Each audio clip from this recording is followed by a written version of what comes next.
તો છેલ્લા 3-4 દિવસથી આપણે ચિરંતનાચાર્ય, ચિરંતન નામ નથી પણ ચિરંતન એટલે પ્રાચીન, અતિ પ્રાચીન એવા કોઈ મહાન, કદાચ પૂર્વધર પણ હોઈ શકે, રચના શૈલી એવી એની ગંભીર વગેરે છે, જોતાં એમ લાગે કદાચ પૂર્વધર પણ હોય તો નવાઈ નહીં, એવા કોઈ પ્રાચીન આચાર્ય ભગવાન એમના દ્વારા વિરચિત કયું સૂત્ર?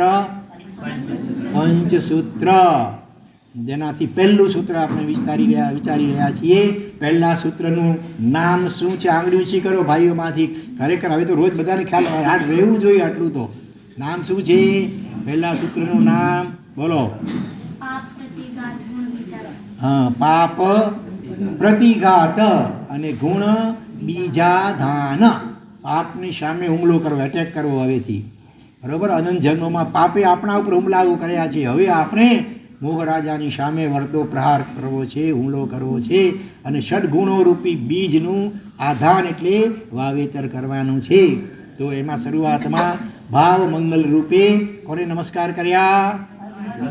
કયા ભગવાનને? ભગવાન અરુહંત એવા ભગવંત, બરાબર. અરિહંત કે અરહંત નહીં પણ અરુહંત ભગવંતને નમસ્કાર કર્યા કે જેમને હવે રૂ એટલે ઉગવાનું રહ્યું નથી, જન્મ સંસારમાં જન્મ લેવાનું રહ્યું નથી, કારણ કે બધા જ કર્મોનો એમણે ક્ષય કરી નાખ્યો છે, બધા જ દોષોનો એમણે જળમૂળથી નાશ કરી લીધો છે. એટલે હવે એમને સંસારમાં 84 લાખ જીવાઓનીમાં જન્મ મરણ કરવાના નથી. અને આપણું પણ મૂળ લક્ષ્ય આ જ હોવું ઘટે. બધી આરાધનાઓની પાછળ ભલે આ એક ભવમાં નહીં પણ અલ્પતમ ભવોની અંદર જલ્દીમાં જલ્દી આ અજન્મા એવી સિદ્ધ અવસ્થાને આપણે પ્રાપ્ત કરી લઈએ.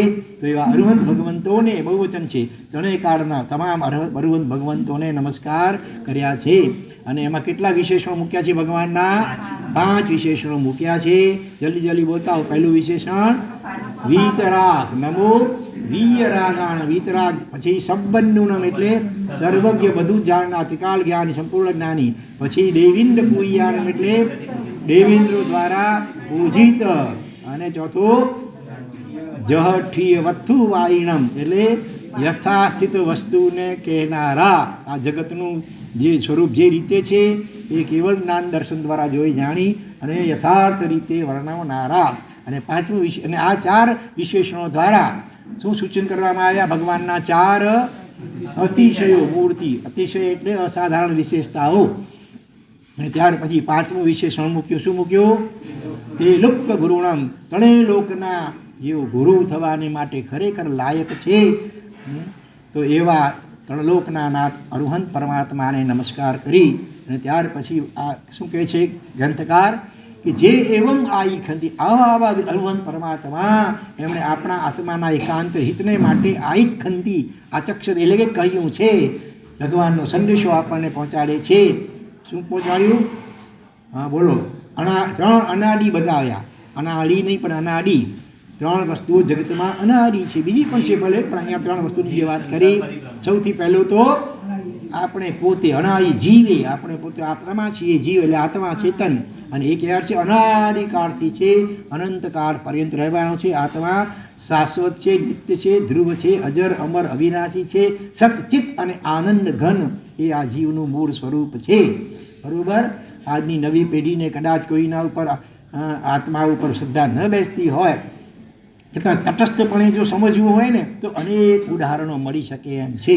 ખાસ કરીને એક તો છે જાતિ સ્મરણ જ્ઞાન.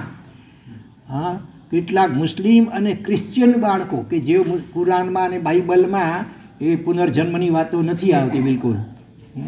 બસ આત્મા આયુષ પૂરું થાય એટલે પછી કબરમાં લટાઈ રહે ને પછી જ્યારે કયામતનો દિવસ આવે કેટલા વર્ષો પછી ત્યારે મરદાઓને બહાર કાઢી અલ્લાહ કે ખુદા અને પછી એને સજા કરે. કાં જન્નમમાં મોકલે ને કાં જન્નત. જન્નત એટલે સ્વર્ગ ને જન્મ એટલે નરક. એટલું તો એ લોકોએ મને છે એ રીતે. પણ પછી આમ અલગ અલગ જન્મ 84 લાખ જીવાયોની વગેરે એ બધી વાતો એમાં આવતી નથી. પણ છતાં પણ એવા ઘણા મુસ્લિમ બાળકો અને ક્રિશ્ચિયન બાળકોને પણ જાતિ સ્મરણ જ્ઞાન થયાના કિસ્સાઓ બહાર આવતા હોય છે. એ લોકો જો કે દબાવી દે, કારણ કે જો બહાર આવે પછી બાઇબલને કુરાન ખોટા ઠરે એટલા માટે એ લોકો એને હાઇલાઇટ થવા જ ન દે, મને દબાડી દે. તોય પણ દાબી ડૂબી ના રહે, રૂઈ લપેટે આગ. અગ્નિ હોય અને ઢાંકવા આવડે તમે એના પર રૂનો મોટો થપ્પો મૂકી દો તો એનાથી ઢંકાય કે વધારે સણવાર ઢંકાઈને વધુ પ્રતિફલિત થાય. એવી રીતે આવી વાતો, અને એમાં મીડિયાનો જમાનો, એમાં કંઈ છાની રહી શકતી નથી. એટલે અનેક મુસ્લિમ બાળકો અને ક્રિશ્ચનોને પણ જાતિધર્મ દાન છે. અને બીજા તો એવા હજારો કિસ્સાઓ આજે મળે છે પૂર્વજન્મની શ્રુતિના. જો આ લોક મીઠા ને પરલોક કોણે દીઠા એવું જો હોત, અથવા તો શરીરના નાશ સાથે આત્માનો જો નાશ થઈ જતો હોત, તો પછી આ પૂર્વજન્મની સ્મૃતિ કેમ સંભવી શકે? યાદ સ્મૃતિ ક્યારે આવે? આપણે પહેલાં જેનો અનુભવ કર્યો હોય એને વળી ભવિષ્યમાં ક્યારેય પણ એનો પછી એની સ્મૃતિ થાય. એટલે જો પૂર્વજન્મ હોય જ નહીં ને, તો પછી આગલા જન્મમાં હું અહીંયા આ દેશમાં હતો, મારું આ નામ હતું, મારા માતા પિતા વગેરેનું આ પ્રમાણે નામ હતું, મારી પત્ની કે છોકરા વગેરેના આટલા આ નામ હતા, એ બધું કેવી રીતે કહી શકાય? બરાબર. એટલે આવા તો ઢગલાબંધ કિસ્સાઓ આજે બહાર આવી રહ્યા છે પૂર્વજન્મની સ્મૃતિના. એના ઉપરથી પણ સિદ્ધ થાય છે આ ભગવાનની વચન કે ભાઈ આત્મા શરીર એ આત્મા નથી.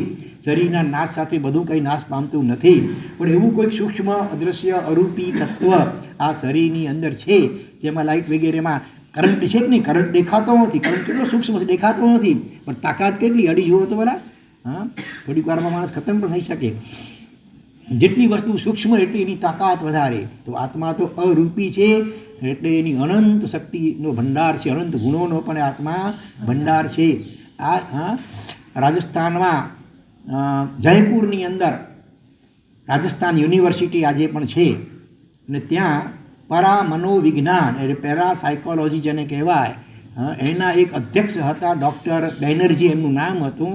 એમણે વિશ્વભરમાંથી લગભગ 500 જેટલા કિસ્સાઓ પૂર્વજન્મની સ્મૃતિના એમણે એકઠા કર્યા હતા. જ્યાં ક્યાંથી છાપામાં કે ક્યાંય વાંચવા સાંભળવા મળે રેડિયો વગેરે દ્વારા એની ઉલટ તપાસ કરે, ક્રોસ એક્ઝામિનેશન કરે. પોતે તે દેશમાં ભારત સિવાય ક્યાંય પણ પહોંચી જાય અને એ વ્યક્તિને મળીને સામે ક્રોસ ક્વેશ્ચન કરે, ઉલટ તપાસ કરે, અને પછી એને ખાતરી થાય કે ના કે છે બિલકુલ સત્ય, કે ભાઈ અમુક ઠેકાણે જન્મ્યો હતો, ત્યાં જઈને પછી તપાસ કરી, પૂછપરછ કરે. અને એવા 500 જેટલા કિસ્સાઓ એમણે સંગ્રહિત કર્યા હતા, ફાઇલો બનાવી હતી. અમે જ્યારે રાજસ્થાનમાં વિચરતા હતા, ઉદયપુરમાં પણ 2 ચાતુર્માસો કર્યા, બાડમેરમાં પણ 2 ચાતુર્માસો થયા. તો એમાં અમે એક વખત વિહાર કરતાં જયપુર પહોંચ્યા. ત્યાં પુસ્તકમાં વાંચેલું પૂજ્યપાદ પન્યાસ પ્રવર્ષી ચંદ્રશેખર વિજયજી મહારાજ સાહેબના પુસ્તકમાં વાંચેલું. કયું પુસ્તક? વિજ્ઞાન અને ધર્મ, સાયન્સ એન્ડ રિલિજિયન. એમાં ડૉક્ટર બેનર્જી અને આ રાજસ્થાન યુનિવર્સિટી બધી વાતો વાંચી હતી. એટલે થયું કે જરા આપણે પણ પ્રત્યક્ષ જોઈએ, મળીએ ડૉક્ટર બેનર્જીને, અને અગર એ મળી શકે એમની ફાઇલોની નકલ, ઝેરોક્ષ નકલ, તો આપણે એક પુસ્તક રૂપે એમણે છપાવ્યું તો આપણે છપાવી દઈએ. એક જ પુસ્તકમાં 500 જેટલા પ્રસંગો પુનર્જન્મના મળે, તો હલબલા નાસ્તિકને પણ એકવાર તો વિચાર કરવું જ પડે કે ના, કંઈ હંબક દાદા પરના ગપ નથી. એટલે અમે ગયા, ત્યાં તપાસ કરી. થોડાક અનલકી કે એમણે ત્યાં જવાબ મળ્યો કે ડૉક્ટર બેનર્જી હતા, એમની પાસે આ ફાઇલો હતી, એ બધી વાત સાચી છે, પણ હવે છેલ્લા કેટલાક સમયથી એ આ સંસ્થામાંથી હવે નીકળી ગયા છે, અને એ ફાઇલો પણ એમની સાથે હશે, અને અત્યારે પોતે ક્યાં છે અમને કાંઈ ખબર નથી. બાકી આ વાત હકીકત છે, બરાબર. એટલે એમને સ્વીકાર કર્યો. પછી અમને ત્યાં એક જયપુરની અંદર જ એક શ્રાવક મળ્યા, સિદ્ધરાજ ગઢ્ઢા એમનું નામ. એ વખતે ઉંમર લગભગ 84-85 વર્ષની હતી. એમને અમે રૂબરૂ મળ્યા. એમને પોતાના આગલા 2 જન્મનું સ્મૃતિ હતી, અને એના વિષયમાં અમે પૂછપરછ કરી. તો એ પોતે સર્વોદયવાદ જે કહેવાય, આપણે વિનોબા ભાવે અને જેપી સુપ્રકાશ, નારી પ્રકાશ, એમના દ્વારા પ્રસારિત થયેલું જે સર્વોદયવાદ, એમાં પોતે સક્રિય કાર્યકર હતા. એટલે એના અનેક સારા કાર્યો કર્યા હશે. એટલે એમને અભિનંદન ગ્રંથ એમના જીવતા જ એક છપવામાં આવ્યો હતો. તો એમાં એમનો આખો એક વિગતવાર લેખ હતો, એ અમને આપ્યો. અમે એમની ઝેરોક્ષ કરાવી દઈએ એ લેખની, અને પછી બહુરત્ના વસુંધરા પુસ્તકના હિન્દી આવૃત્તિમાં એમાં એનો સમાવેશ કર્યો. એમાં ફોટા સાથે લગભગ 14 થી 15 પેજ જેટલું છે, વિસ્તારથી વર્ણન છે. એમાં આગલા ભાવની અંદર પોતે પોપટ હતા. શું હતા? પોપટ, પેરટ. અને સિદ્ધવડ, શત્રુંજય ગિરિરાજની છડગાવની પ્રશ્નાને અંતે જે સિદ્ધવડ આવે છે ત્યાં પોપટ તરીકે હતા.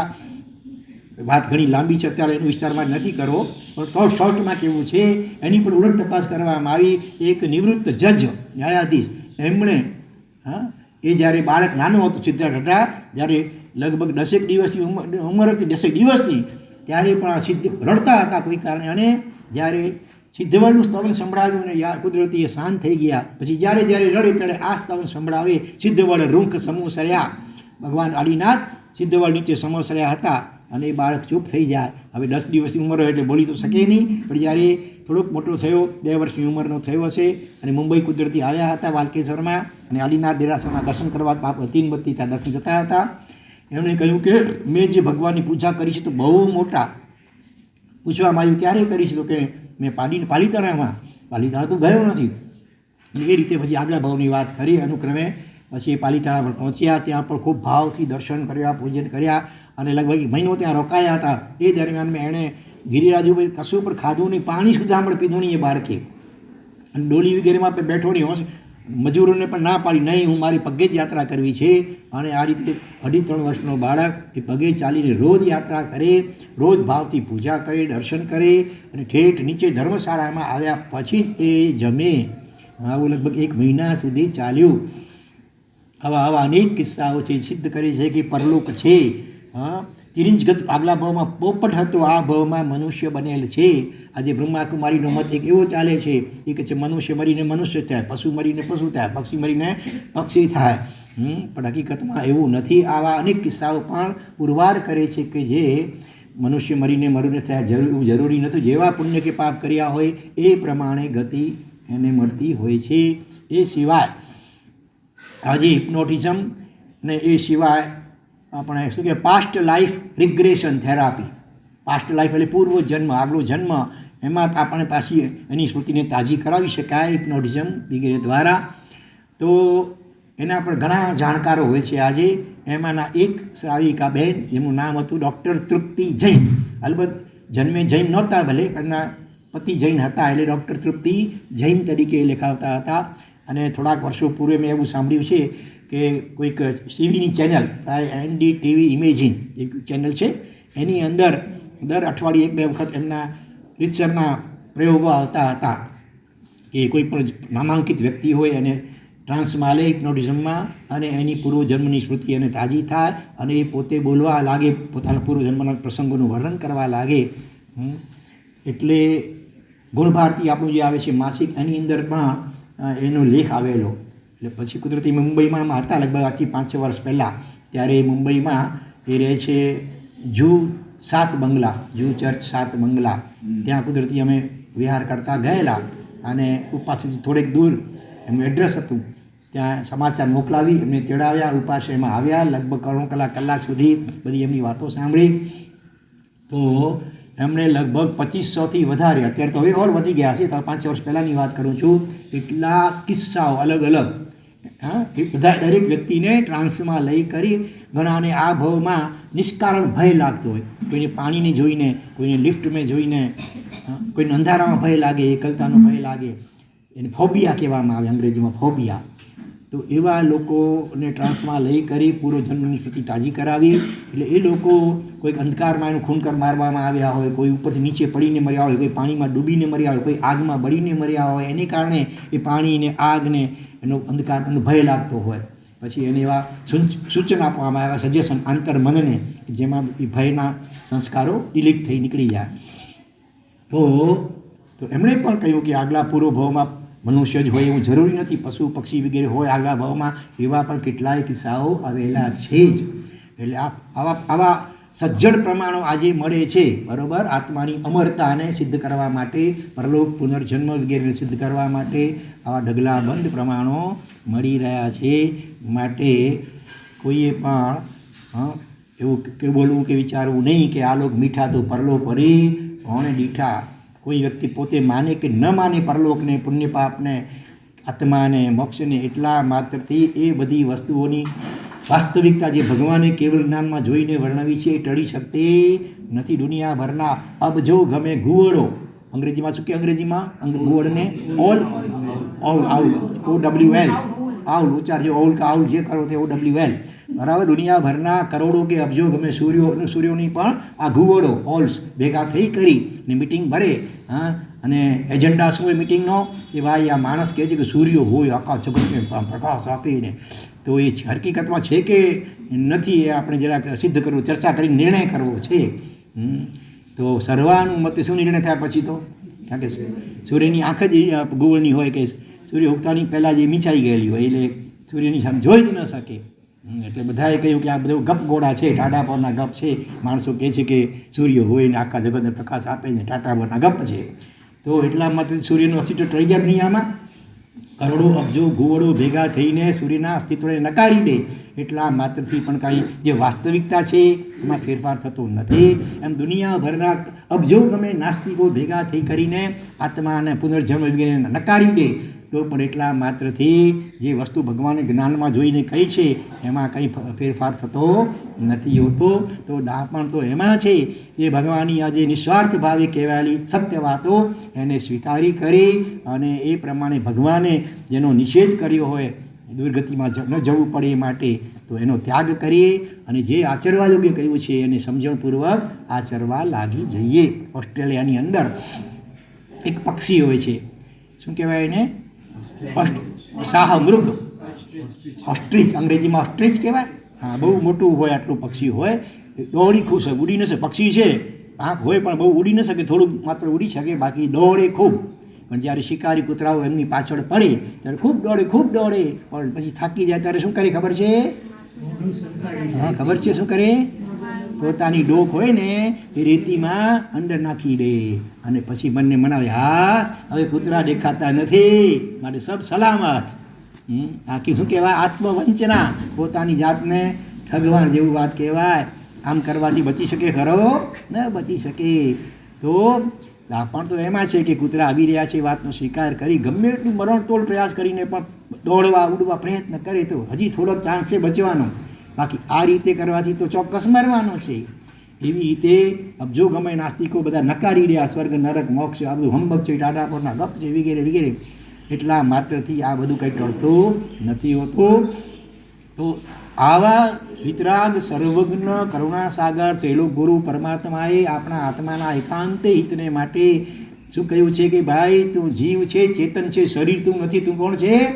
આત્મા. You are not body, you are soul, spirit, consciousness. આત્મા માટે અંગ્રેજીમાં 3 શબ્દો છે, સોલ પણ છે, સ્પિરિટ પણ છે અને કોન્શિયસનેસ પણ છે. ઉર્દુમાં કયો શબ્દ આપણે ખબર છે? રૂહ કે એ લોકો, રૂહ. હા, રૂહ. તો હકીકતમાં આ બધું હકીકત છે. તો એ અણાઈ જીવે અને સાથે સાથે બીજી કઈ વસ્તુ અણાડી ભગવાને બતાવી? અણાઈ જીવસ હવે. ભવ એટલે સંસાર, એ પણ અનાદિ કાળથી ચાલ્યો આવે છે.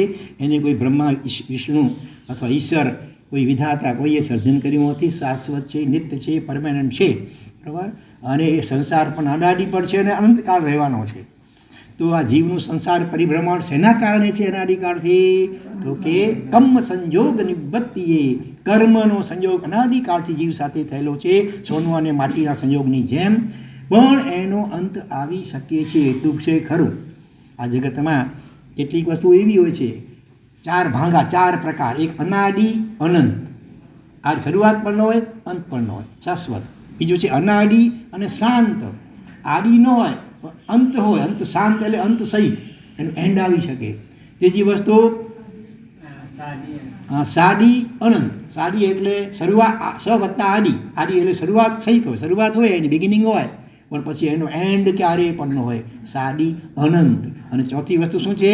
સાદી અને શાંત, શરૂઆત પણ હોય અને અંત પણ હોય, બરોબર. ઋષભદેવ ભગવાનના સ્તવનમાં કોણ? યોગીરાજ આનંદજી મહારાજ શું કહ્યું કે રીજ્યો સાહિબ સંગ ન પરિહરે ભાંગે સાદી અનંત. ભાંગો એટલે ભાંગવું, તોડવું નહીં. ભાંગો એટલે પ્રકાર, ભંગ એટલે પ્રકાર. તો 4 પ્રકારોમાંથી આત્મા પરમાત્માનું મિલન થઈ જાય ખરેખર, અંતરથી મિલન થઈ જાય તો પછી એનો અંત, એની શરૂઆત થઈ મિલનની, બરાબર. આત્મા અને પરમાત્મા મિલનની શરૂઆત થઈ. આ પરમાત્માનું મિલન એટલે આંખથી દેખાય એ મિલન નહીં, પણ આપણો આત્મા એ રૂપે પરિણમે પરમાત્મા સ્વરૂપે. તો એ દશાનો પછી ક્યારેય પણ અંત આવે નહીં, શાશ્વત કાળ માટે સિદ્ધ પરમાત્મા તરીકે એ બિરાજમાન હોય. એટલે શરૂઆત છે પણ અંતરથી સાદી અનંત. અનાદિ અનંત આત્મા અને સંસાર ને બધું અનાદિ અનંત છે. પછી હવે સાદી અને શાંત, એવું તો ઘણું બધું છે. સાદી અને શાંત. મનુષ્ય જન્મ આપણે આ પામ્યા, શરૂઆત થઈ અને મરશું ત્યારે મનુષ્ય જન્મનો આપણો એન્ડ આવશે. મનુષ્ય જન્મનો એન્ડ આવશે પણ કાંઈ આત્માનો એન્ડ નથી આવતો. અને અનાદિ શાંત શું છે? તો કે જીવ અને કર્મનો સંયોગ અનાદિકાળથી છે પણ એનો અંત આવી શકે છે જીવ જો પુરુષાર્થ કરે તો, બાકી અભવ્ય જીવો જે હોય છે ને એનો તો કર્મ સંજોગ પણ અનાદિ અને અનંત હોય છે. અભવ્ય જીવોનો કોઈ કાળે મોક્ષ થઈ શકતો નથી હોતો. એનો કર્મ સંજોગ અનાદિકાળથી પણ છે અને અનંતકાળ સુધી ચાલતો જ રહેવાનો છે. નવા કર્મો બંધાતા રહે છે. અમુક કર્મો બંધાયેલા એ ભલે ફળ આપીને ખપી જાય, પણ એ વખતે બીજા નવા કર્મો બંધાઈ જાય. એના કારણે અનાદિ અનંત પ્રવાહથી અનાદિ અનંત છે અભવ્ય જીવોના આત્મા અને કર્મનો સંયોગ. પણ જે ભવ્ય જીવો છે એનો કર્મ સંયોગ અનાદિ અને શાંત છે. તો એને દૂર કરવા એ કર્મોનો સંયોગ આત્માનો એનો અંત લાવવા માટે ભગવાને જે ઉપાયો બતાવ્યા છે પછી આપણે આમાં આગળ વિચારીશું. તો અણાઈ કર્મ સંયોગ નિવત્તિએ, અને એ કર્મના સંયોગથી નિર્માયેલો સંસાર કેવો છે? દુઃખ રૂવે, દુઃખ ફલે અને દુઃખાનુબંધે. વર્તમાનમાં પણ દુઃખ સ્વરૂપ છે, એનું ફળ પરિણામ પણ દુઃખરૂપ છે, અને અનુબંધ એટલે પરંપરા પણ દુઃખની જ મોટે ભાગે ચાલ્યા કરતી હોય છે. બરાબર. ગઈકાલે આપણે એ સંસારનું સ્વરૂપ દુઃખમય કઈ રીતે છે, અનુકૂળતાવાળું પુણ્યના ઉડેના કારણે સગવડતાવાળું કદાચ સંસાર હોય તો પણ પુણ્યનો ઉડે કાયમ ટકે છે.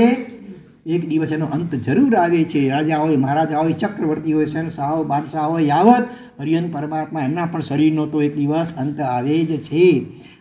ઠેઠ સર્વાદ સિદ્ધ વિમાનવાસી દેવતાઓ એનું પણ આયુષ્ય પૂરું થાય, 33 સાગરોપરનું આયુષ્ય, એનો પણ એક દિવસ તો અંત આવે જ છે. તો સંસારના ભૌતિક સુખો છે જ નહીં હકીકતમાં, પણ અજ્ઞાન અને મિથ્યાત્વ અને મોહના કારણે સુખનો આભાસ કે ભ્રાંતિ જીવને થતી હોય છે. જેમ દાખલો થઈ ગયા શું આપ્યો હતો? હરણનો. હરણને પાણી દેખાય, સરોવર દેખાય, પણ પાણીનું ટીપું પણ ત્યાં હોતું નથી. ભ્રમણા છે એવી અનેક ભ્રમણાઓ આપણને થતી હોય છે.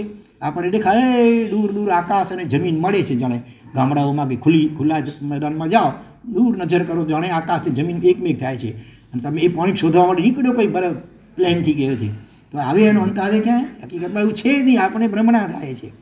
રેલવેના પાટા કેવા છે? એકદમ સમાંતર, બરાબર ને? પણ આમ દૂર જુઓ શું લાગે? ધીરે ધીરે ધીરે આમ સાંકડા નજીક બેઠા. હકીકતમાં છે એવું નથી, એકદમ સમાંતર છે.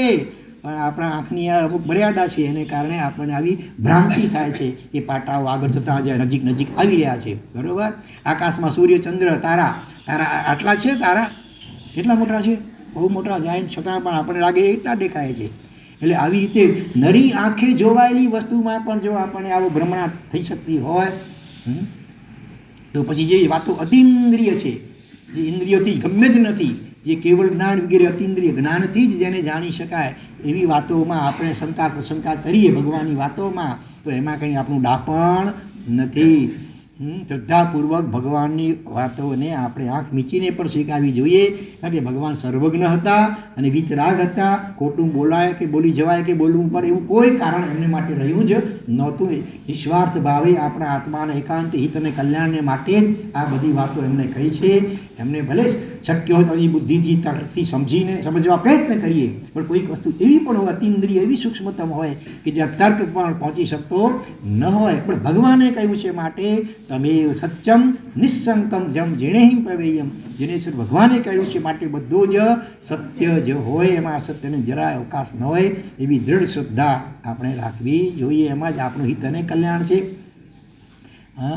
અને બાકી શ્રદ્ધા વિના તો વ્યવહારમાં પણ ક્યાંય ચાલતું નથી. કોઈ પણ એવો નાસ્તિક હોય, નાસ્તિક શિરોમણી, એને પણ અનેક બાબતોમાં શ્રદ્ધા અને વિશ્વાસથી જ કામ લેવું પડે છે વ્યવહારની અંદર. તો બરાબર. તમે રિક્ષા જ્યાં જવું હોય, નાસ્તિકને રિક્ષામાં બેઠા, હવે ત્યાં એને પૂછવું જોઈએ, ભાઈ જરા અમને કે એકવાર તે પીધું તો નથી ને? પૂછો તો જવાબ કેવું પડે પછી? ત્યાં વિશ્વાસ મૂકવો પડે કે નહીં કે ભાઈ બરાબર હશે? વિશ્વાસથી વાણ હાલે કહેવત પણ છે ને. તમારા પિતા કોણ છે? મમ્મીના વચન ઉપર વિશ્વાસ મૂકવો પડે કે નહીં? પછી બીજી રીતે ત્યારે બાળ બહુ વધી ગયા હોય, કિશોરભાઈ, ત્યારે ક્યાં જાઓ? આજ કદાચ જાતે કરી લેતા હોય ધારો કે, પણ આના માટે તો ક્યાં જવું પડે? સલૂનમાં જવું પડે. અને હજામ અંગૂઠા ધાર પણ કદાચ હોઈ શકે. અને એ જ્યારે ઓલો અસ્ત્રાની આમ ધાર કાઢતો હોય, ત્યારે તમને આમ કંઈ ભય લાગે કે આ વાળ કાપવાને બદલે ક્યાંક મુસલમાન છે ને ક્યાંક ગળું કાપી નાખશે તોય ત્યાં વિશ્વાસ મૂકો છો, બરાબર ને? ગમે એવું હોય તો પણ એના ઉપર વિશ્વાસ, નાસ્તિકને પણ વિશ્વાસ મૂકવો પડે, નહીં તો કામ હાલે જ નહીં આગળ. વ્યવહારમાં ડગલે ને પગલે શ્રદ્ધા અને વિશ્વાસથી જીવવું પડે. તમને બીમારી લાગુ પડી, ડૉક્ટર પાસે જાઓ, ડૉક્ટર પ્રિસ્ક્રિપ્શન લખી આપે અને તમે દુકાને જઈ કરીને દવા લઈ આવો અને દવાની બાટલી ઉપર કદાચ ઝીણા અક્ષરે શું લખેલું હોય? પોઈઝન એવું પણ લખેલું હોય તોય તમે ત્યાં દલીલ કરો કે આ ઝેર મને મારવા માટે આ લખી આપું છે કે શું? અથવા કોઈ ગોળી પણ હોય ભલે, ત્યાં તમે ડૉક્ટર ઉપર વિશ્વાસ મૂકીને ઊભો વિશ્વાસ મૂકો છો ભાઈ અને જે લખી આપ્યો હશે એ બરાબર હશે અને શીખતી હશે. અને ડૉક્ટરને પૂછવા જાવ તો કે ડૉક્ટર ભાઈ મને પહેલાં કહો કે આની અંદર શું શું વસ્તુઓ છે, આ ગોળીની અંદર કે આ ઇન્જેક્શનની અંદર, પૂછવા સુધી કોઈએ ત્યાં વિશ્વાસ મૂકવો જ પડે. મૂકવા ન મૂકો તો પછી ડૉક્ટર કે ઘર ભેગા થાવ તો પછી તમારું અહીંયા કામ નથી. એટલે વ્યવહારમાં ડગલે અને પગલે આપણે આવા જે હાલીમાં વાલી જેવા કહેવાય સાવ સાવ મૂડા સાપ હોય અને સામે કોઈ મોટો ન્યાયાધીશ પણ કાન હોય એને પણ વિશ્વાસ મૂકવો પડે. એ હજામ ઉપર કે રિક્ષા ડ્રાઈવર વગેરે ઉપર કે ડૉક્ટર ઉપર કે ડૉક્ટરની દવા વગેરે ઉપર વિશ્વાસ મૂકવો જ પડે છે. તો પછી ત્રણલોકના નાથ અરુહંત પરમાત્મા સર્વજ્ઞ સર્વદર્શી વિતરાગ એમના વચનો ઉપર આપણે બધો વિતર્ક અને કુતર્કો કરીએ, દલીલો કરીએ અને ન માનીએ. હમણાં તો લોજિકથી મગજમાં બેસે ઉતરે તો જ માનીએ, નહીંતર ન માનીએ. હવે એવા કહેવાય એવું બોલનારને કઈ ઉપમા આપી તમે વિચારી લેજો, બરાબર? તો ભગવાને કહ્યું છે દુઃખ રૂપ દુઃખ ફલક અને દુઃખાની બંધી એવો આ સંસાર છે. તો અમને તો આ લાડુ પેંડા ખાતા મજા આવે છે, મનગમતી સિરિયલો જોતા મજા આવે છે, સેન્ટ અત્તર વગેરે સુગંધમાં મજા આવે છે, મનગમતા ગીતો ફિલ્મી વગેરે વગેરે સાંભળતા પણ મજા તો આવે છે ને. અનુકૂળ મનગમતો ડનલપની ગાડી સ્પર્શ મજા આવે છે. એનું શું? તમે કહો સંસારમાં દુઃખ જ છે, દુઃખ રૂપ દુઃખ ફલક દુઃખાનું બંધી, પણ અમને તો આ બધામાં સુખનો અનુભવ થાય છે, તેનું શું? કોઈ નાનીઓ કહે છે વાસ્તવિક જે આનંદ છે, સુખ ખરેખર આનંદ છે, આત્માનો જે ખરેખરો વાસ્તવિક આનંદ છે એની અપેક્ષાએ આ બધું દુઃખરૂપ છે. એટલે કૂતરો હોય ને, કૂતરો એ ઘણીવાર પેલા હાડકાં ને બચકાં ભરતો હોય, બરાબર ને? તમે જોયું પણ હશે. અને એને હાડકું તો સાવ નીરસ છે, શુષ્ક છે, કડક કઠણ છે અને એ અંદર તાળવામાં એને લાગે લોહી પણ ટપકે. શું માને કે હાડકામાં મજા સ્વાદ છે હાડકામાં સ્વાદ છે ભાઈ, હાડકું સાવ નીરસ શુષ્ક છે. હકીકતમાં પોતાનું લોહી એનો સ્વાદ છે, પણ આ અજ્ઞાન ભ્રમણા એને કારણે કૂતરાને લાગે છે કે આ હાડકામાં સ્વાદ સુખ છે, સ્વાદ છે. આપણા જીવની પણ આવી જ દશા છે. ઇન્દ્રિયોના વિષયો ભોગવતા જે વિકારો ઉત્પન્ન થાય, પહેલાં દુઃખ, આ સંસારનું સુખ કેવું છે? દુઃખને ધક્કો મારવાથી પહેલાં દુઃખ ઊભું કરો, દુઃખ અનુભવો અને પછી થોડી વાર માટે દુઃખને ધક્કો લાગે, દુઃખ થોડુંક શાંત થાય એટલે લાગે કે મને સુખ અનુભવાય છે. સાચું સુખ એ નથી. ગધેડા ઉપર બહુ બોજો લાડ્યો હોય ઘણો બધો અને થોડોક ઓછો કરો એમાંથી તો હાસ આમ જેને સાતા થોડીક થાય, પણ હકીકતમાં જે બોજા રહિત છે એને જે સુખ છે એ થોડુંક બોજો હળવો થયો અને એને જે સાતા લાગી એ હકીકતમાં વાસ્તવિક સાચું સુખ નથી. મનગમતું ભોજન, તમારું મિષ્ટાન ફરસાણ જે તમારી ફેવરેટ મોસ્ટ ફેવરેટ આઈટમ હોય એને યાદ કરી લો અત્યારે ક્ષણવાર માટે, ભલે મોઢામાં પાણી આવે ભલે કદાચ, પણ પછી વિચાર કરો એનું સુખ. એટલે એમાં સુખ ક્યારે આવે? પેલા કકડીને મીઠી ભૂખ, કકડીને ભૂખ લાગી હોય એટલે ભૂખનું તો દુઃખ કહેવાય ને. પહેલાં ભૂખનું દુઃખ અનુભવો અને પછી એ મનગમતી આઈટમ વાપરો. તો થોડીક વાર માટે જે દુઃખને ધક્કો લાગે, દુઃખ થોડું ઓછું થયું કે શાંત થયું એટલે જીવને લાગે કે હાસ મજા આવી વાત છે. અને જો ખરેખર એ તમારી મનગમતી વસ્તુ એમાં જો સુખ હોય ને, ત્યારે આપણે રસગુલ્લા માની લઈએ, ગુલાબજામ કોઈ પણ, બરાબર? અને તમે ક્યાંક તમારા મહેમાન થઈને ક્યાં જમવા ગયા છો કે અથવા લગ્નની પાર્ટીમાં ગયા છો, તમારે પેટ ભરીને રસગુલ્લા ગુલાબનું બરાબર ઝાપટી લીધા છે, બરાબર? અને પછી તમારો કોઈ પાછળથી કોઈક મિત્ર કે એવો સ્વજન આવે અને એ આગ્રહ કરે, તમે શું કહેશો? ભાઈ મહેરબાની કે હવે બસ બહુ થઈ ગયું, હવે જગ્યા નથી, મહેરબાની કરી હવે તું મને નજરથી દૂર લઈ જા, અને હવે જોઉં છું ને કાંઈક થઈ જાય છે હવે, અને તું આગ્રહ કરીને ખવડાવીશ તો મને શું થશે? વોમિટ ઉલટી થઈ જશે, માટે મહેરબાની કરી હવે તું જરાય આગ્રહ કર નહીં. જો રસગુલ્લા ગુલાબજાંબુમાં સુખ હોત તો જેમ જેમ વાપ ખાતા જાઓ તેમ સુખનો સરવાળો કે ગુણાકાર થવા જોઈએ કે નહીં? એક ગુલાબજાંબુ ખાધું મજા આવી, પછી બીજું ખાધું કદાચ થોડીક મજા આવી, ધારો કે પછી 3, 4, 5 અમુક લિમિટ થાય પછી મજા ઘટવા લાગે, ઓછી થવા લાગે, અને એક એવી લિમિટ આવી જાય પછી તો એને જોવું ખાવું તો શું જોવું ન ગમે. એને જો ખતા બળજબરી કોઈ કરતો ઉપકારની ઉલટી આવે. દરેક વિષયમાં આવું છે. જો મનગમતી સિરિયલો જોવામાં મજા આવતી હોય સિનેમાની, બરાબર, કોઈ પણ સિરિયલ XYZ, તો આજકાલ તો કેવી સગવડ છે, 24 કલાક, બરાબર ને, ટીવીમાં અને ઇન્ટરનેટ દ્વારા આપણે જે જેવું બધું જોઈ શકો એમ છો. અને જો કોઈ વખત રાતના ઊંઘ ના આવી હોય તો ડૉક્ટરને શું કહો, તમે ડૉક્ટર પાસે આપણે જાઓ, ડૉક્ટર સાહેબ કંઈ આવો ને દવા ગોળી ઇન્જેક્શન જે આપવું હોય તે, છેલ્લા 2-3 દિવસ ઊંઘ જ નથી આવતી, બરાબર. તો શા માટે ભાઈ ઊંઘ ના આવતી હોય તો સારું હોય ને, તમે વધારે સિરિયલો અને ફિલ્મો જોઈ શકો કે નહીં. જો ફિલ્મ જોવામાં, સિરિયલ જોવામાં સુખ હોય તો જેમ જેમ 1, 2, 3, 4 જોતા જાઓ તો સુખનો સરવાળો ગુણાકાર થવા જોઈએ, પણ થાય છે એવું પછી કંટાળો આવે, પછી આંખ નીચાવા લાગે, વ્યાખ્યાનમાં પણ ક્યારેક નહીં ઝોંકા આવવા લાગી જાય, સિરિયલ જોતાં જોતાં ઝોંકા આવી જાય, હા, પછી બંધ જ કરી દેવી પડે ને, નિરાંતે સૂઈ જાઓ. શા માટે સૂઈ જાઓ છો ભાઈ? હાથે કરીને હા, ચાય પીને ઉજાગરા કરો ને ભાઈ, તો વધારે સિરિયલો જોઈ શકાય, વધારે મોજ મજા કરી શકાય. પણ આખરે એક લિમિટ આવી, બધાની લિમિટ. મનગમતું જે કાંઈ હોય, મનગમતું સંગીત હોય ભલે ને, એની પણ લિમિટ હોય. આખરે એ લિમિટથી વધારે પછી કંટાળો હોય, પછી બોર થઈ જવાય, પછી બંધ જ કરવું પડે. એટલે આ રીતે તમામ વિષયો, ભોગો બધા આવા પ્રકારના છે. હા, એટલે જ ભર્તૃહરિએ પણ એક વૈરાગ્ય શતકમાં કહ્યું, ભોગા ન ભુગતા વયમેવ ભુગતા. જે વિચાર મેં ભોગ ભોગવ્યા, હકીકતમાં ભાઈ ભોગો તને ભોગવી રહ્યા છે. તું નીચોવાઈ રહ્યો છે, તું ક્ષીણ થઈ રહ્યો છે, તું શક્તિહીન બની રહ્યો છે.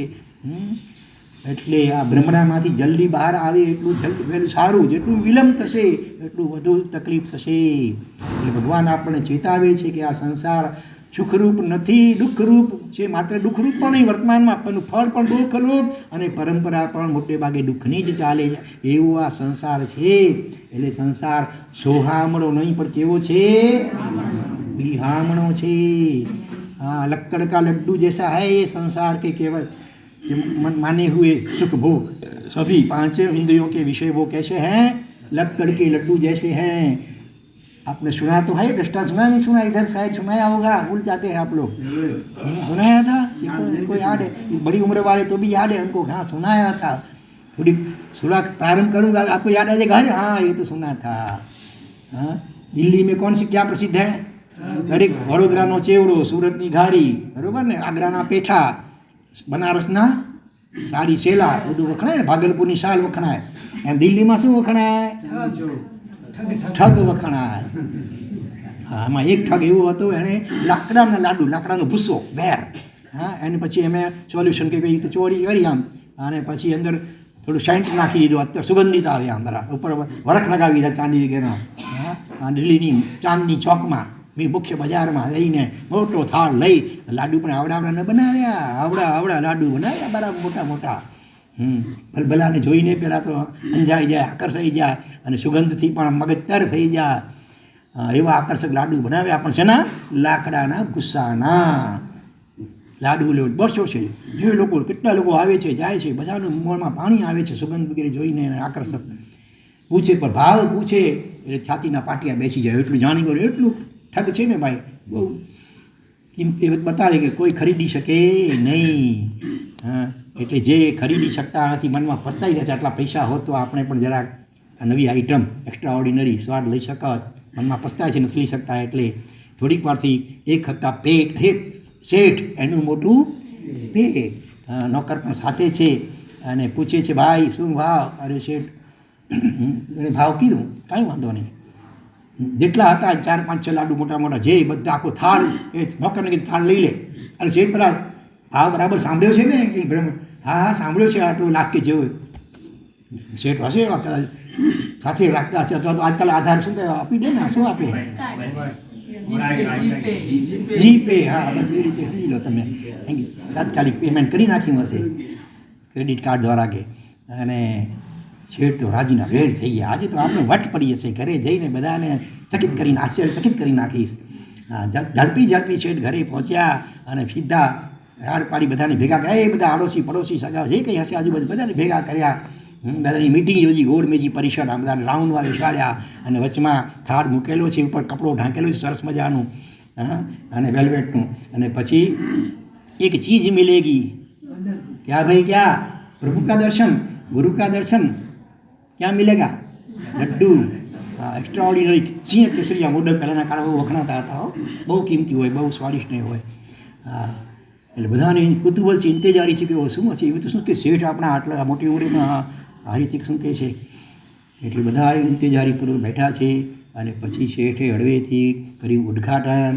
હા, જોઈને તો બધા એ ચકિત થઈ ગયા. એવું બહારથી આકર્ષણ હતું, દેખાવ હતો, સુગંધ હતી. પછી એનું શું કહેવાય ઉદ્ઘાટન, એટલે છરી ચપ્પુ મંગાવ્યું અને જેવું ટુકડા કર્યા. ક્યાંક કાપો ને, ક્યાંક કાપો, કપાય આપણાથી જન્મ દિવસે. મીણબત્તી બુઝા ફૂંક મારીને આપણી આર્ય સંસ્કૃતિ દીપક પ્રગટાવવાની છે, જ્ઞાનનો દીપક પ્રગટાવવાનો છે. એને બદલે આ પાશ્ચાત્ય સંસ્કૃતિનું આંધળું અનુકરણ આજે ઘણા બધા કરવા લાગી ગયા. ફૂંક મારો, ફૂંક પણ એમાં પડે ને એટલું પછી બધાને ખવડાવો. જ્યોત છે જ્યોત જગાતે ચલો. પછી જેવું કપાયું ને ઉપર કુદરતી આ સુદર્શન ચક્ર ફૂલ સ્પીડમાં ફરતો હતો. ગરમીના દિવસો હતો, ફૂલ સ્પીડમાં.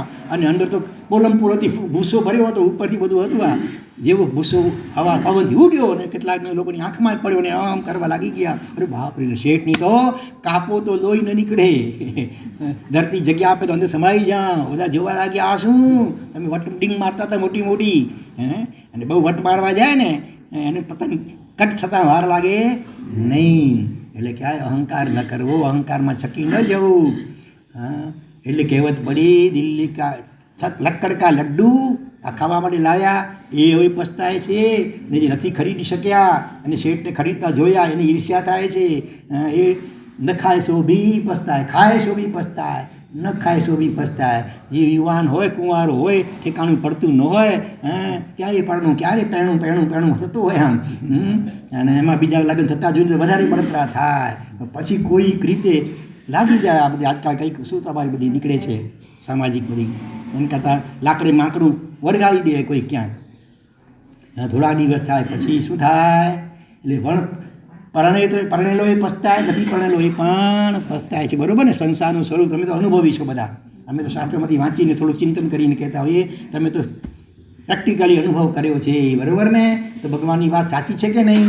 દુઃખ રૂપ દુઃખ ફલક દુઃખાનું મંદિર, કે હજી હજી હજી કંઈક છે, હજી આટલું આમ કરી લઉં તો પછી સુખ મળશે. એવી છે કોઈ અપેક્ષા આશા હજી પણ રહી ગઈ છે ઊંડે ઊંડે? હોય તો એને સમજણપૂર્વક વાળી જોડીને બધી અપેક્ષાઓને કાઢી નાખજો.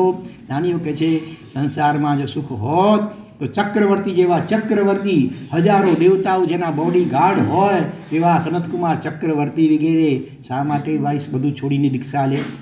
1,92,000 તો રાણીઓ, રૂપ રૂપની અંબાર, અને પાછું 84 લાખ હાથી, 84 લાખ ઘોડા, 84 લાખ રથ, 96 કરોડનું પાયદળ, 32,000 દેશનું અધિપતિપણું, 96 કરોડ ગામડાનું પણ અધિપતિપણું, અને વિશિષ્ટ કોટીના 14 રત્નો અને 9 નિધાનો દેવાધિષ્ઠિત. આટલું જેનું પુણ્ય હોય, શું કમી ના રહી બોલો હવે તમારે? તો ભાઈ શા માટે સારી તો દીક્ષા લે? બરાબર ને? સંસારમાં જો સુખ હોત, સત્તામાં સુખ હોત, સંપત્તિમાં સુખ હોત, પરિવારમાં સુખ હોત, અને ચક્રવર્તી એટલે મહેલ કેવા હોય, બધું કેવું હશે, કલ્પના આપણે કલ્પના ન કરી શકીએ એવું બધું. અને રૂપ તો કેવું કે ઇન્દ્ર મહારાજાને વખાણ કરવા પડ્યા ચક્રવર્તી સંતકુમારના રૂપના, અને પરીક્ષા લેવા માટે મિથ્યાદૃષ્ટિ દેવ આવ્યો. બરાબર? સ્નાન કરવા બેઠા હતા ત્યારે પણ રૂપ જોઈને અંજાઈ ગયો. આવું રૂપ, તાકાત કેટલી ચક્રવર્તીને અગાઉ કહ્યું હતું એમ. એક સાકરના એક છેડે આખું સૈન્ય વિરાટ, હાથી ઘોડા પાયદળ એ હોય ને બીજી છેડે ચક્રવર્તી આવા કરે. 1 ઇંચ પણ આમ ખેંચી ન શકે એ લોકો બધા, આખું સૈન્ય ભેગું મળીને.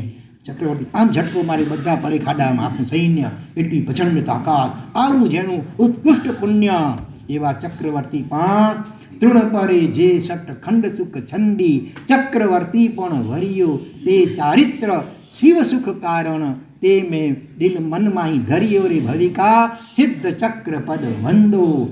ચક્રવર્તીને પણ તૃણ એટલે ઘાસ, તણખલું અથવા તો લંબુયો. કચ્છી મેં લંબુયો ખબર હે? અણીદાર ઘાસ હોય, કપડામાં ક્યાંક ઘૂસી લાગી જાય ને અંદર ચૂભ્યા કરે, જ્યાં સુધી નીકળીને ત્યાં સુધી ચેન ન પડે. લંબ ભલે ચોખંડનું સામ્રાજ્ય એમને આ લંબુયા કે લંબની જેમ ખૂંચવા લાગ્યું. આ ઉપાધિ, કેટલી ટેન્શન ચિંતા બધું હોય. જેટલું પરિગ્રહ વધારે એટલું બધી આડપંપાળ ચિંતા ને વધારે ઉપાધિ વધારે.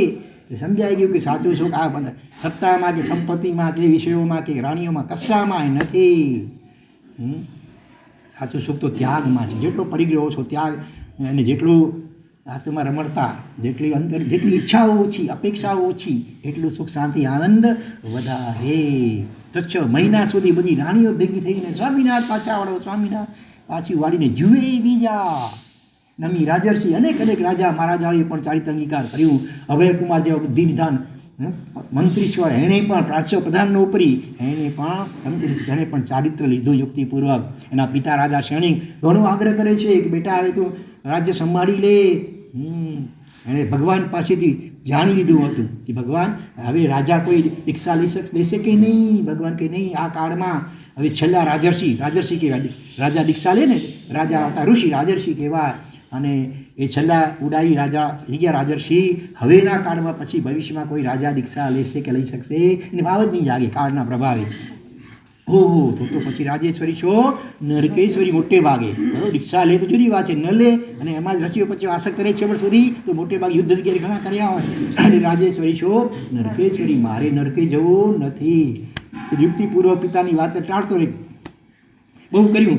સૈનિક રાજા પણ ભગવાનનો આત્મા પરમનાભ સ્વામીનો તીર્થંકરનો જીવ છે. સમ્યક દ્રષ્ટિ છાઈ ખરા એટલે સીધી રીતે તો ના ન પાડી શકે દીક્ષા માટે. એટલે પછી એમણે વચલો રસ્તો કાઢ્યો. જ્યારે હું તને કહું કે જા ભાઈ મને મોઢું ન બતાવતો, ગુસ્સામાં આમ કહી દઉં તને, ત્યારે તમને દીક્ષા લેવાની છૂટ. એટલે સાપ મરે નહીં, લાઠી ભાંગે નહીં, એવું થયું. પોતાના આવું બુદ્ધિ સાડી વિનયવાન આવા પુત્રને આવું કહેવાનો અવસર આવી ગયો કે મને મોઢું નહીં બતાવો, જ્યાં રવાનો થા. એ પણ અવસર આવી ગયો. યાદૃશી ભાવના તાદી સીધી. આપણી ભાવના સાચી હોય ને તો કુદરત એવા સંજોગો પણ ગોઠવી આપે. એક વખત ભગવાનની દેશના સાંભળી સાંજના સમયે પાછા ફરી રહ્યા હતા. રસ્તામાં ઝાડ નીચે એક મુનિ જીનકલ્પી મુનિને ધ્યાનમાં જોયા. એકદમ જીર્ણ પ્રાય વસ્ત્ર, કડકડતી ઠંડીના દિવસો હતા. અને રાત્રે જ્યારે ચેલના રાણીની એક આંગળી ખાલી ગરમ રજાઈ ગઈ, ઓઢીઓમાંથી જરાક બહાર નીકળી ગઈ અને ઠૂંઠવાઈ ગઈ, બધું પેક હોય તો પણ એટલી ઠંડી હતી, કાતિલ ઠંડી. ત્યારે એ મુનિ યાદ આવ્યા. તમને મુનિ યાદ આવે ક્યારે ભાઈ? ખાતી વખતે, નાતી વખતે ક્યારે યાદ આવે? ગાડીમાં ફરતી કચ્છે ક્યારે યાદ આવે મુનિ?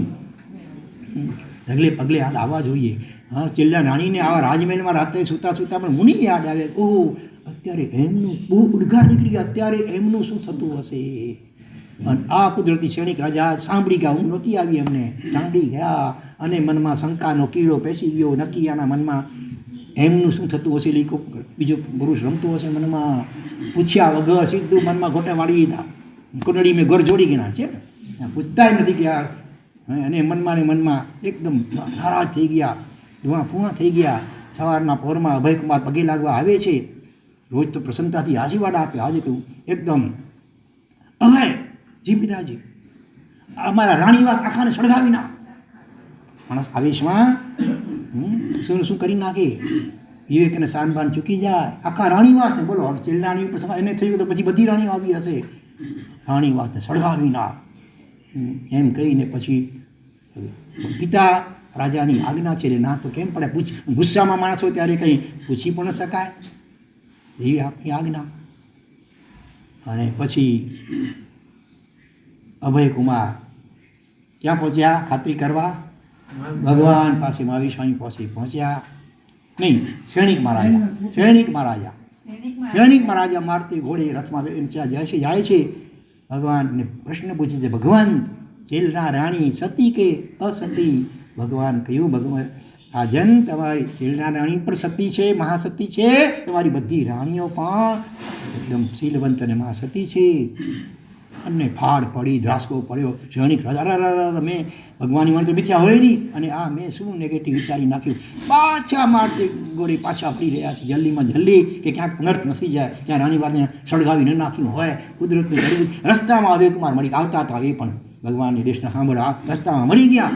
સીધો પૂછે સૈનિક રાજા, અભય જી પિતાજી, મારી આજ્ઞાનું પાલન કર્યું કે ન કર્યું? પિતાજી આપની આજ્ઞાનું પાલન કર્યું. હે, હું તો આવેશમાં હતો, તારી અક્કલ કેમ બેર મારી ગઈ હતી? હવે મોઢું ન બતાવજે મને, ગુસ્સામાં કહી દીધું. મોકો મળી ગયો. યાદૃશી ભાવના તાદૃશી સિદ્ધિ. આપણી ભાવના સાચી અંતરની હોવી જોઈએ, ઉપર ચલી નહીં. હૃદયની ને નાભીમાંથી જે ભાવ હોય ને એ સાકાર થયા વગર રહેતું નથી. અંગ્રેજીમાં કહે છે લો ઓફ એટ્રેક્શન, આકર્ષણનો નિયમ. જે ચીજ આપણે ઝંખના હૃદય અંતરથી સબકોન્શિયસ અંતર્મનથી હોય છે એ વહેલી મોડી પણ સાકાર રૂપ લીધા વગર રહેતી નથી.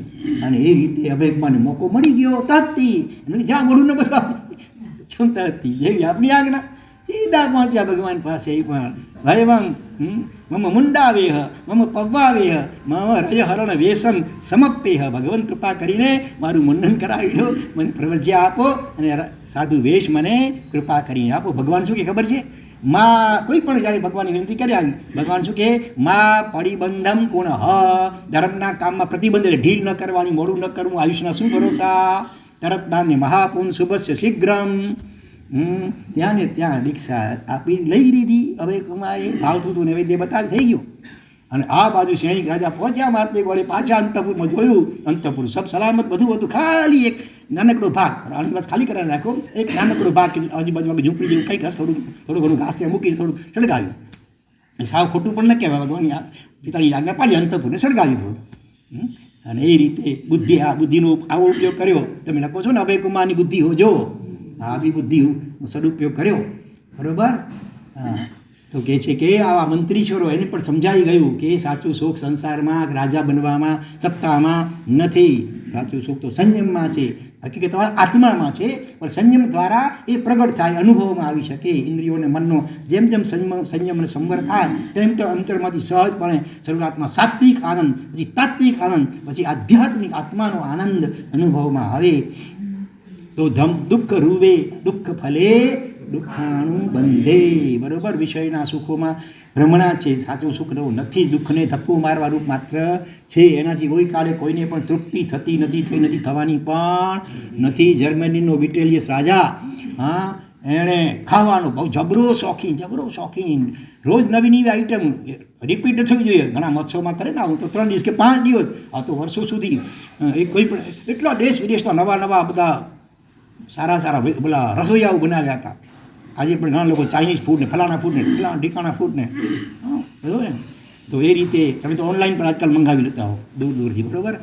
પણ તે વખતે ઓનલાઈન જમાનો નહોતો, એટલે રાજાએ દેશ વિદેશના અનેક સેંકડો હજારો રસોઈયાને બોલાવી લીધા હતા.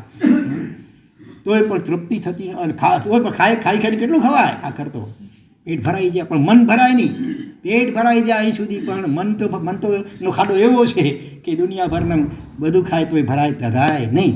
એટલે એમણે ઢંઢેરો પીટવ્યો કે જોની પાસે એવી દવા હોય, ગમે એટલું ખાઈ લીધું બસ ખાયા જ કરીએ એવી કોઈ હોય ઉપાય તો બતાવો. એને મોં માંગ્યું ઇનામ મળશે. બધા વૈદ્યો પણ વિચારમાં પડી ગયા આપણે હા તો એવી તો કોઈ દવા શોધાઈ નથી આપણે. એક બુઝુર્ગ અનુભવી, બહુ ભણેલા નહીં પણ ભણેલા ઘણા હતા, અનુભવી હતા. હા, એમણે આવીને કે રાજન એક ઉપાય છે, જરાક છે વિચિત્ર પણ જરાક છે ખરો ઉપાય, બોલ જે હોય તે કહે. આપ નારાજ નહીં થતા? કહું તો નારાજ શું કામ થાવ? અભય વચન બોલ શું છે? તો મારી પાસે એક ઘોડી છે, નેપાળાની ઘોડી કરાવેલી હશે એવી હોય. હા, તમે જમી લો પેટ, નેપાળાને નહીં બીજી વોમિટ થાય જેનાથી, નેપાળાથી ઝાડા થઈ જાય. હા, એટલે તમે જમી લો પછી એક ગોળી માત્ર લઈ લેવાની, થોડીક વારમાં તમારું પેટ તરત થઈ જશે ખાલી ખમ એકદમ. વળી પેટ ભરીને તમારે જે ખાવું એ ખાઈ શકો.